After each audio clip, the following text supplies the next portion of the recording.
Covid virus bill gates వల్ల వచ్చింది. ఎప్స్టీన్‌కి, కోవిడ్‌కి link ఉందా? నువ్వు అనుకున్న పాండమిక్ సిమ్యులేషన్ ఇప్పుడు ఎప్స్టీన్ ఫైల్స్‌లో బయటికి వచ్చింది.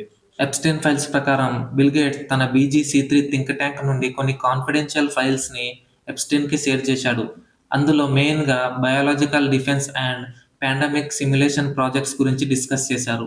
అంటే పాండమిక్ రాకముందే వీళ్ళ మధ్య ఈ డిస్కషన్స్ జరిగాయి. ఇక్కడే ట్విస్ట్ ఉంది. ఎప్స్టీన్ తన ఇన్బాక్స్‌లో బోరిస్ అనే పేరుతో ఒక రిజిగ్నేషన్ లెటర్‌ని డ్రాఫ్ట్ చేసి పెట్టాడు. అందులో మోరల్లీ ఇన్‌అప్రోప్రియేట్ థింగ్స్ జరుగుతున్నాయి అని ఉంది. ఎప్స్టీన్‌కి ట్రాన్స్ హ్యూమనిజం అండ్ జీన్స్ మోడిఫికేషన్ మీద ఒక పిచ్చి ఉండేది.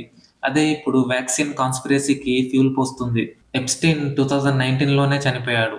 సో కోవిడ్‌ని క్రియేట్ చేయలేదు. కానీ వ్యాక్సిన్స్ అండ్ బయోలాజికల్ రీసెర్చ్‌లో అతని ఇన్వాల్వ్‌మెంట్ చూస్తుంటే ఇంకా ఏదో డార్క్ ట్రూత్ దాగి ఉందని డౌట్ కొడుతుంది. నువ్వేమంటావు? ఇది కేవలం బిజినెస్సా?